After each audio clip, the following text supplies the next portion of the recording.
बिस्मिल्लाहिर्रहमानिर्रहीम। अच्छा, आज हम लॉन्गिट्यूडिनल मैग्नेटाइजेशन पढ़ेंगे, टॉपिक नंबर 3। और जो एमआरआई के लिए जो लेक्चर हम तैयार करते हैं वो इसी बुक से तैयार करते हैं, जो एमआरआई मेड इजी है फॉर बिगिनर। सही है। ये बुक हम इस्तेमाल करते हैं क्योंकि एमआरआई के लिए आजकल बीएस के लिए यही बुक इस्तेमाल होते हैं। अच्छा, आज हम लॉन्गिट्यूडिनल मैग्नेटाइजेशन के बारे में जानेंगे कि लॉन्गिट्यूडिनल मैग्नेटाइजेशन क्या है। अच्छा, ये जो टॉपिक है ये बहुत सिंपली तरीके से पढ़ेंगे। सबसे पहले ये डायग्राम है, इसके बाद ये थ्योरी है। जितनी भी ये पॉइंट मैंने यहाँ पे लिख दिया ये सारे इसी बुक से हमने लिए हैं, ठीक है। सबसे पहली बात ये है कि हमने वो पिछले जो लेक्चर है ये भी इसके साथ कनेक्टेड है।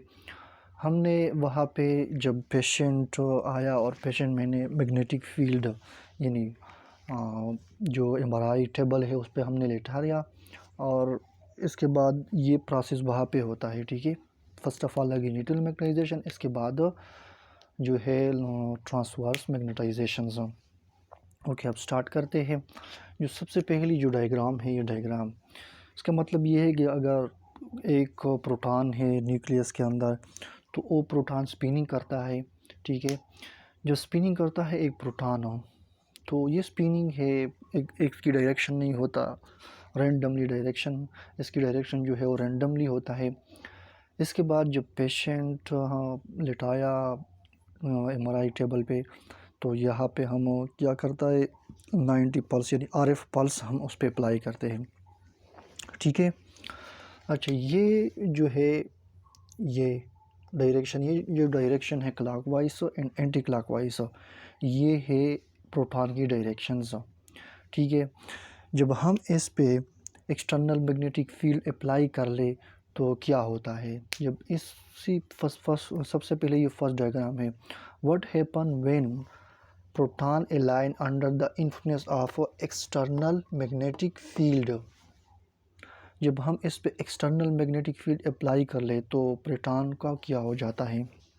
इसके बाद for the orientation in space consider X Y Z axis systems. जब ये प्रोटॉन एक कोऑर्डिनेशन सिस्टम में होता है, कोऑर्डिनेशन सिस्टम में जो है ये coordination system X Y Z जो है ये इसको कहते हैं कोऑर्डिनेशन सिस्टम्स।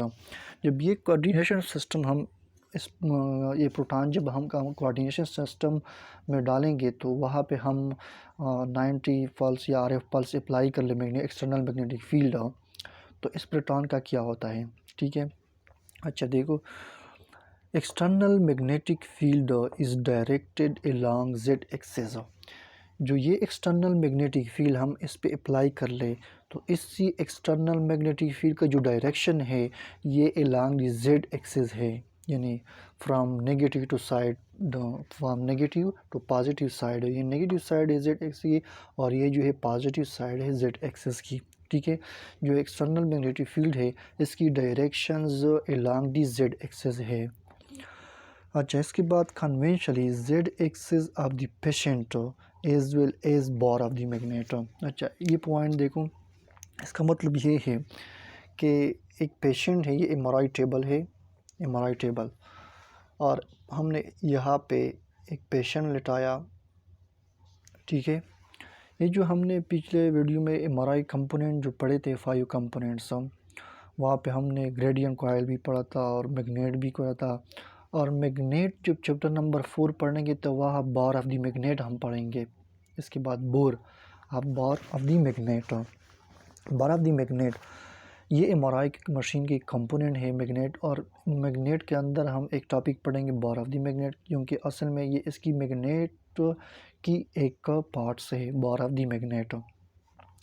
ये जो एक्सटर्नल मैग्नेटिक फील्ड है ये क्या होगा, ये अलोंग दी जेड एक्सिस है, एक्सटर्नल मैग्नेटिक फील्ड भी अलोंग दी जेड एक्सिस है।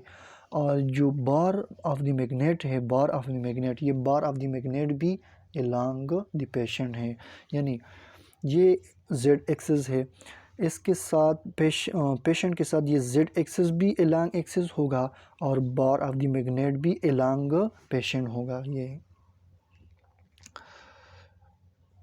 जेड एक्सिस भी अलोंग द पेशेंट और इसके बाद bar of the magnet be along the patient. Okay, इसके बाद है जब हम आयन 90 प्लस अप्लाई किए तो इसके बाद क्या होता है, proton align parallel and anti parallel to the external magnetic field. जब हमने इस पे एक्सटर्नल मैग्नेटिक फील्ड अप्लाई की तो कुछ प्रोटॉन पॉजिटिव की तरफ चली गई और कुछ प्रोटॉन नेगेटिव की तरफ चले गई। ठीक है, यानी कुछ एंटी क्लॉकवाइज और कुछ है क्लॉकवाइज। जब हमने इस पे एक्सटर्नल मैग्नेटिक फील्ड अप्लाई की तो इसके बाद along the positive and negative side, ठीक है, ऑफ दी जेड एक्सिस, ये तो हमने बताया। इसके बाद force of the proton on the positive and negative side cancel each other. इसके बाद कुछ जब पॉजिटिव की तरफ चले गए और कुछ जो है नेगेटिव की तरफ चले गए तो इसकी जो फोर्स है ये अपोजिट हो गया। जब ये फोर्स अपोजिट हो गया तो क्या होता है, अपोजिट चीज़ आपस में कैंसल करता है। ठीक है, अपोजिट जो जितनी भी फोर्सें होते हैं वो आपस में कैंसल करते हैं और इसकी जो प्रोटॉन की डायरेक्शन है ये अपोजिट हो गया, प्रोटॉन की जो फोर्स है ये भी अपोजिट हो गया। अब ये फोर्स आपस में कैंसल करेंगे। ठीक है, लेकिन जो जो माइनस जेड एक्सेस के साथ जो फोर्स है वो कम है और जो प्लस जेड एक्सेस के साथ जो फोर्स है, जो डायरेक्शन है प्रोटॉन की, वो ज़्यादा है। तो फिर क्या होता है, जो ज़्यादा है वो तो रह जाएंगे और जो कम है वो ख़त्म हो जाएंगे, क्योंकि इसके साथ ये कैंसिल हो गया और इसके साथ ये कैंसिल हो गया। देखिए 1 2 3 4 5 6 7 8 9 10 11 12, इसकी जो डायरेक्शन है, इसकी नंबरिंग जो है वो 12 है और जो नीचे है एंटी क्लॉकवाइज यानी माइनस जेड एक्सेस के साथ जो है 1 2 3 4 5 6 7 8, यहाँ 8 है। 8 और 8 का जो फोर्स है ये आपस में कैंसल करेंगे और ऊपर जो है, ऊपर क्या रह गया, 4 डायरेक्शन यानी 4 फोर्स यानी 4 न्यूटन फोर्स। ठीक है, यहाँ पे जो है 12 न्यूटन समझ ले। ठीक है, और यह जो है 8 न्यूटन समझ ले, फोर्स की जो यूनिट है वो न्यूटन है। इसके बाद जब 12 और 8 कैंसिल करेंगे तो यहाँ बाकी क्या रह जाएंगे, 4 न्यूटन फोर्स रह गया। इसके बाद इसकी जो डायग्राम है वो यहाँ पे इसने आपस में जो कैंसिल किया, इसके बाद अपर जो साइड है जेड प्लस जेड एक्सेस जो है वहाँ पे जो डायरेक्शन है प्रोटॉन की जो फोर्स है वो रह गया। अच्छा, अब देख ले, इन longitudinal मैग्नेटाइजेशंस there are always more protons spinning on a positive side, more protons spinning on a positive side। ये तो मैंने बताया डायग्राम में, जो प्रोटॉन है स्पिनिंग करता है मोर नंबरिंग और पॉजिटिव एक्सेस के साथ है, are parallel to axes axes, ये भी वही सेम बात है। Then of the negative side, यानी नेगेटिव साइड की तरफ जो स्पिनिंग करता है प्रोटॉन वो कम है इस, और जो पॉजिटिव साइड जो स्पिनिंग करता है वो ज़्यादा है, तो आपस में फिर कैंसिल करेंगे। ठीक है, नेगेटिव साइड हो। इसके बाद सो आफ्टर कैंसलिंग ईच अदर, जब ये आपस में कैंसिल करेंगे, फी प्रोटॉन रिटेन दर फोर्स, जो फी प्रोटॉन रह जाते हैं वो अलॉन्ग द पॉजिटिव साइड हो, वो तो इसकी जो फोर्स है वो रिटेन होगा फिर। अच्छा, इसके बाद क्या होता है, force of this proton added up together form magnitudinal magnetizations, MR vectors। अच्छा, ये देख ले, इसके बाद ये डायग्राम में है, इसने ये कैंसिल किया। ठीक है, ये सारे कैंसिल हो गए आपस में,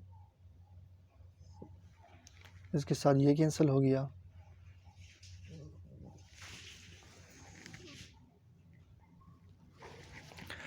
अच्छा, आप देख ले, इसने आपस में कैंसिल की तो इसके बाद ये 4 रह गया।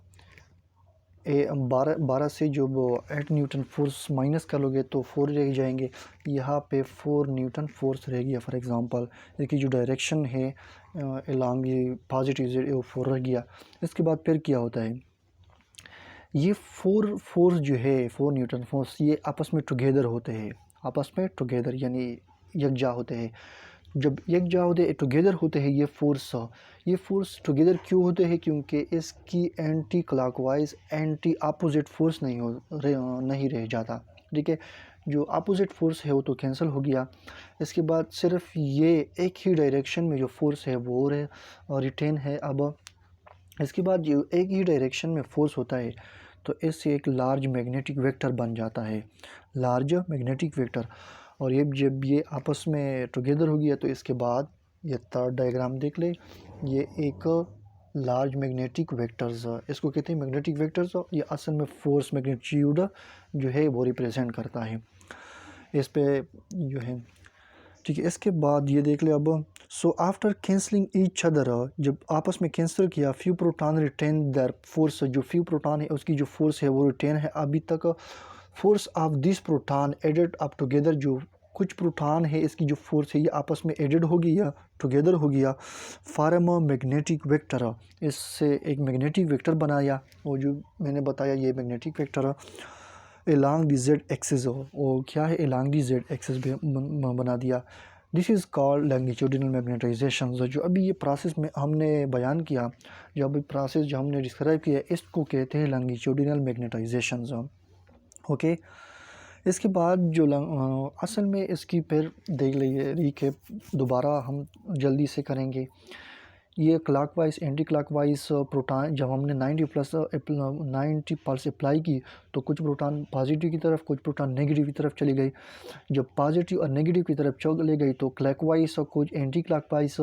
ठीक है, जब एक क्लॉकवाइज एंटी क्लॉकवाइज जब हो जाते हैं, फोर्स है या वेक्टर है ये आपस में कैंसिल करते हैं। ऊपर जो डायरेक्शन है, ऊपर जो फोर्स है वो 12 है और नीचे जो है ये 8 है। फिर 12 और 8 जब आपस में कैंसिल करें तो यहाँ पर रह जाता है 4, यानी 4 रह जाता है, 4 वेक्टर रह गया। जब ये 4 वेक्टर रह गया तो इसके बाद फिर क्या होता है, ये जो इसकी अपोजिट फोर्स नहीं है, इसकी अपोजिट जो फोर्स नहीं है तो आपस में टुगेदर होते हैं। जब आपस में टुगेदर होते हैं तो ये डायग्राम जो है ये आपस में टुगेदर हो गया। इसके बाद large magnetic vector, strong magnetic vector जो है उसने ये बनाया, और जब ये बनाया तो इसी को कहते हैं लॉन्गिट्यूडिनल मैग्नेटाइजेशन। अच्छा, longitudinal magnetization, thus formed along the external magnetic fields, cannot be measured directly। जो एक्सटर्नल मैग्नेटिक फील्ड है सॉरी जो लॉन्गिट्यूडिनल मैग्नेटाइजेशन हम ये मेजर नहीं कर सकते हैं, इसको हम मेजर नहीं कर सकते। क्यों? क्योंकि ये अलॉन्ग दी जेड एक्सिस है और जेड एक्सिस जो है ये इन स्पेस में है और स्पेस में जो है हम उसको मेजर नहीं कर सकते। ठीक है, और इसके बाद for measurement has to be transverse magnetization. जब हम इसकी मेजरमेंट करते हैं यानी इसकी फ्रीक्वेंसी मेजर करते हैं या इसकी वेवलेंथ मेजर करते हैं तो हम लॉन्गिट्यूडिनल मैग्नेटाइजेशन की फ्रीक्वेंसी, जो प्रिसीजन फ्रीक्वेंसी हमने पढ़ाया, इसके बाद इसकी वेवलेंथ होती है, इसकी जो है एम्पलीट्यूड होता है, ये चीज़ हम एज अ लॉन्गिट्यूडिनल मैग्नेटाइजेशन में हम नहीं मेजर कर सकते। तो इसके लिए हम ये जो प्रोटॉन है ये इसने अभी लॉन्गिट्यूडिनल मैग्नेटाइजेशन में आ गया। ठीक है, लेकिन हम यहाँ मेजर नहीं कर सकते। तो इसके लिए हम क्या करेंगे, हम ये जो लॉन्गिट्यूडिनल मैग्नेटाइजेशन में एक प्रोटॉन है ये हम ट्रांसफ़र करेंगे इनटू ट्रांसवर्स मैग्नेटाइजेशन में।